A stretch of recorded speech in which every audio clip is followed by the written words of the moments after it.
Well, Goldie Osuri is Associate Professor in Sociology at the University of Warwick in the UK, and she joins us now in the studio. Madam, thank you so much for joining us here on Al Jazeera. Narendra Modi had been very open about it even during the election campaign just a few months ago, that this was something that he had planned to do, and he has now done it. Difficult to understand what reaction there is in Kashmir because, of course, internet, TV, everything's been cut off. But how do you think that this decision will impact the people living in Indian-administered Kashmir? I think for people living in Indian-administered Kashmir, really this is the third phase of the occupation, if you will. The first phase was really the accession to India. The second phase was the militarization of Kashmir from the 1990s on, and bringing in all the laws that have no accountability in terms of justice. And this phase is really about taking away their rights as Kashmiris and their identity as Kashmiris, because it will allow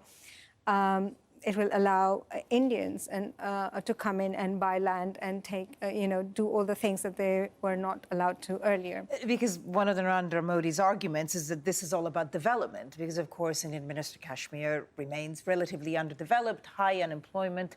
What do you make of that reasoning? I think really the development reason is something that Narendra Modi has been speaking about all along in terms of India as well earlier.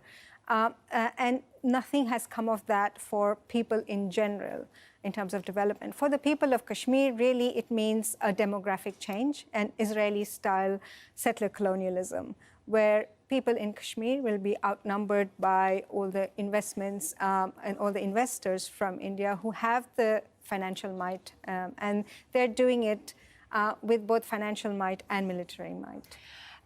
Well, speaking of military might, we obviously had reaction from the Pakistani government, predictably strongly condemning the actions of the Indian government, also saying Pakistan will exercise all possible options to counter the illegal steps. Realistically, what do you think Pakistan either can or will do? Well, I mean, nuclear war is still possible between India and Pakistan. But from the statements from the Pakistani side, from the Pakistani Prime Minister, and the foreign minister, it looks like they are going internationally and talking to people. They have said they will explore all options to question the legality of the abrogation of Article 370.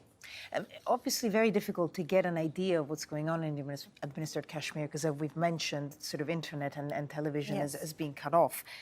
One presumes that cannot go on indefinitely. What do you think reaction will be from the territory itself? It would be a huge protest, huge protests against this. The people of Kashmir are absolutely fed up and tired of the level of militarization in Kashmir. I have heard from Kashmiri friends that they're turning large buildings into jails.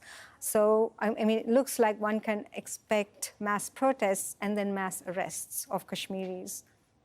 India has often accused Pakistan of backing various militarized groups within Indian-administered Kashmir. Do you think we might see more of that style of unrest?